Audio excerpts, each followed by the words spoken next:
Ардын хувьсгалын фартцан бом хорндаагаар овголсон, ан амьтан сүлжилсэн дулаан хаан ууландаа нөмөрцсөн. Загас жарахаа амбсан 90 голын шугууд заафан байгуулж гуйлан урсгасан. Зам барьж үйлдвэр байгуулснаар замнал түүхэн ихтэй заяаны сайхан нутаг дулаан хаан тосгон минь.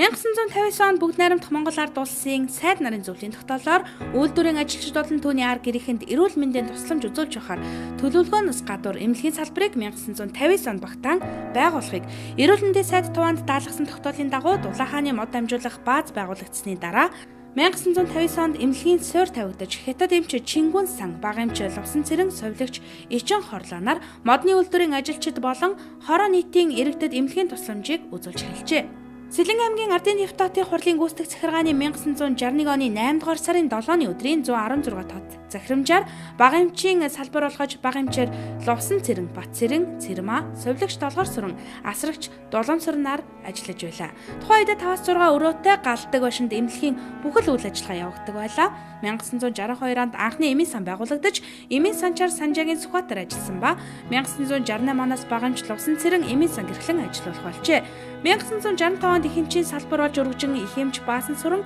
Бадам цэрэн, Эрдэнэ, бага эмч Лавагнаар ажиллаж, 2 бага эмч, 3 совилогч, 3 асрагч, тогооч, жолооч, нярав, галч гисэн бүрэлдэхүүнтэй ажиллаж эхэлснээр тосгон эмнэлгийн төв үргэлжлэн гэрэл төр, авид, бата, батсүх, алтан цэцэг, дорч дэрэм, цэрэн долгоор цацрал, туул, дангаа, баттөр, үлзэг шиг отхон баяр нарын их эмч нар ажиллаж байсан бөгөөд доктор суршилтай он удаан жил ажилласан их эмч эрүүлийг нь цацрал юм. Чансаа чимэг дорж таваг зоригт оюун чимэг цэвэлмаа оюун гэрэл зэрэг бага эмч совлогч Ичин хорлоо долгор сүрэн цэвэлмаа нэргүй гэрэл жүгдэрмаа наран туяа баян цэцэг мигмар сүрэн шигмэд асрагч дулан сүрэн дэмэд баяра цэнд янжмаа адил биш нор банзад төмөн цэцэг заяа эрдэн туяа ариун заяа жаргал тогооч чанцал дашбил надмид мөнх цэцэг жолооч оюун чадраал хавх сүрэн баатар эрдэн ноёр синг жавнаар ажиллаж байлаа. 1968 онд анхны эмийн сан байгуулагдаж бага эмч Лувсан цэрэн ажиллаж эхэлснээс хойш Даримаа, Оюун, Мөнгөн цэцэг Баярмаа нар залгамжлан эмийн санчаар ажиллаж байжээ. Бага эмч зоригт түүний эхнэр эмийн санч Даримаа нар эрүүл мэндийг хамгаалах улсад олон жил хамтран зүтгэж зоригт эмч маань их барих салбарын эрхлэгч зүү төнөөцлийн эмчилгээ, дүнбэртгэлийн ажлыг хавсран гүйцэтгэн, эрүүлэнхийн манаанд эцсийн амьсгалаа хураатал үйлчилдэгсэн, ард иргэдийн дунд зоригоо эмч хэмээн хүндлэгдсэн бидний бахархал болсон алдартай билээ. Үе үеийн эмнэлгийн эмч мэргэжилтэн ажлагчдын сэтгэл зүрхээ зориулан бий болгосон тосгоны эмнэлэг маань эдгээр 59 жилийн түүхийг өгүүлэн үйл ажиллагаагаа үргэлжлүүлэн ажиллаж байна.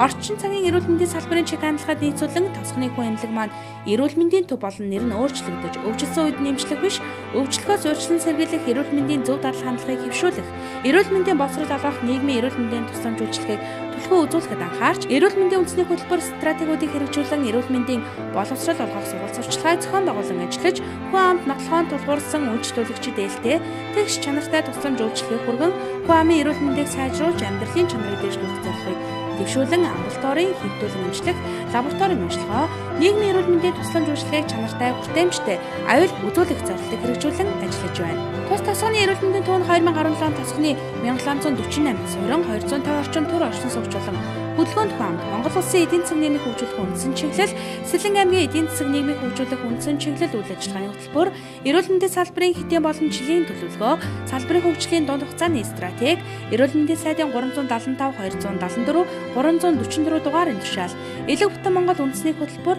артерийн гипертенд чихрийн шижээ өвчний эрт илрүүлэг үзлэг, элэгний хорт хавдар илрүүлэх тухай эрүүл мэндийн яамны удир дамж зөвлөмж, халдвар төвчөнтэй тэмцэх сэргийлэх арга хэмжээг эрчимжүүлэх тухай хөх humан хүзүүний хорт хавдар илрүүлэх эрт илрүүлэг, халдвар тус өвчний эрт илрүүлэг үзлэгийг эрчимжүүлэх тухай зэрэг хуулиргдсан баримтчгийг мөрдлөг болгон эмнэлгийн тусламж үйлчлэгээ чанартай хүртээмжтэй алдаа эндэгдлгүй хүрэхэд анхаарч, байгууллагын чанарын хаалдвар хяналтын ёс зүйн багууд олон дотоод хяналтын нэгж ажилтны үүрэг оролцоотойгоор ажил үргэхийн хүрээнд гүйцэтгэх, чиглүүлэх, зөвлөх, хянах үйл ажиллагааг стандарт удирдамжийн дагуу хийж гүйцэтгэж байна. 2017 оны тусламж үйлчилгээний багцын дагуу 1-р шатлалын эмнэлгийн мэргэжлийн байх ёстой оронтойгоор ажиллаж байна. Тухайлбал их эмч 2, их баригч бага эмч 1, статистик бага эмч 1, ахлах совилогч 1, ээлжийн совилогч 4, эмийн санч 1, санхүүч 1, үйлчлэгч 2, жолооч 1, тоогооч 1, нярав 1, гэрээт ажилтан 4 нийт 20 хүний бүрэлдэхүүнтэй ажиллаж байна. 2017 оны байдлаар 3974 иргэнд эмчийн үзлэг хийж,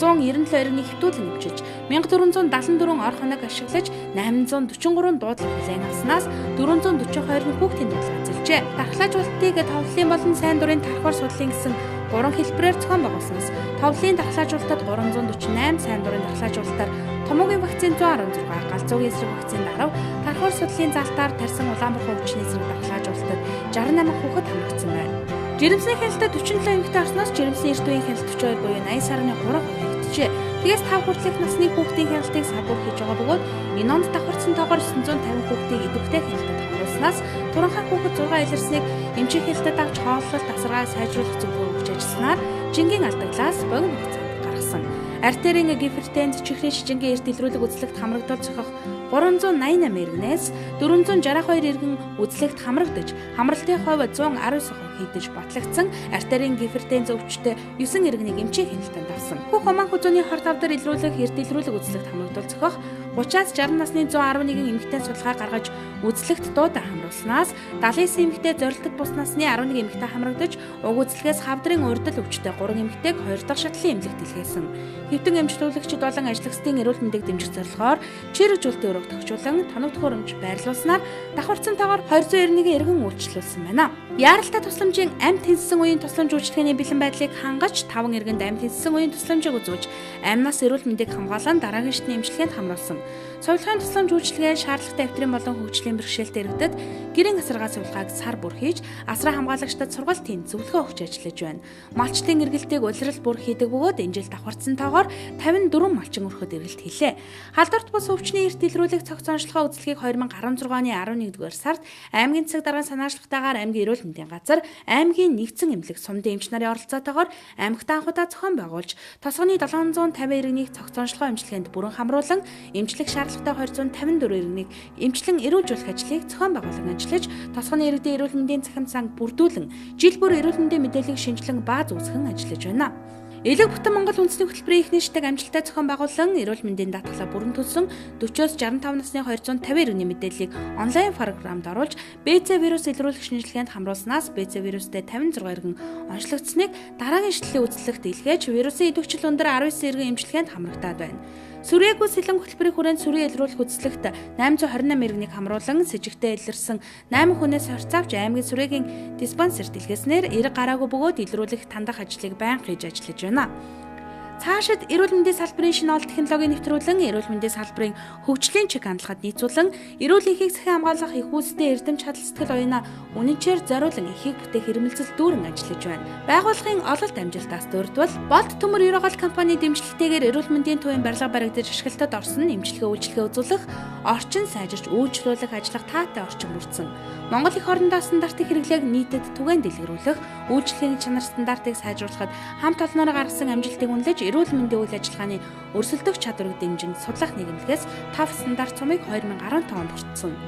2016-нд Улаанбаатар улаанууд өвчний эсрэг нэмэлт дархлаажуулалтын болцолт уралдаанд хамрагдвал зохих 18-аас 30 насны нийт 380 иргэнийг хамруулж, дархлаажуулалтын хамралтыг 127% билүүж, Монгол улсын шилдэг сумын эрүүл мэндийн төвөөр шалгарсан. Миком интернетийн сүлжээнд холбогдож эмч мэрэгчлэлтэн бүрийг компьютерээр хангасан бөгөөд дотоод сүлжээ олон зохион орчинд ажиллах бүрэн боломж бүрдэж, захим эрүүл мэндийг хөгжүүлэх бааз суурь бүрэн хамрагдаад байна. Эрүүл мэндийн салбарт үр бүтээлтэй алдаа эндэгдэлгүй ажиллаж байгаа хөдөлмөрөө үнэлүүлсэн хөдөлмөрийн алдар медальтай 1, эрүүлгийг хамгаалахын тэргүүний ажилтан 6, эрүүл мэндийн яамны хүндэт жуухтан 15, аймгийн ажил мэргэжлэрээ тэргүүний мэргэжилтэн 1, сумын шилдэг ажилтан 2, тосгоны шилдэг ажилтан 2 тус ажиллаж байна. Эмнэлгийн түүхийг бүтээлцэхэд хамтран ажиллаж байсан үеийн эмч зөвлөгч бусад ажилчдаараа бид байнга бахархаж байдаг. Тус эмнэлгийн түүхийг бүтээлцэн ахмад ажиллагчид маань зарим нь гавьяаныхаа амралтад гарсан, нэг хэсэг нь өөр газарт шилжин ажиллаж амьдарч байгаа бөгөөд хөдөлмөрөө өнлөөж шагналд хамрагдаж чадаагүй байсан тул 2009 оноос эхлэн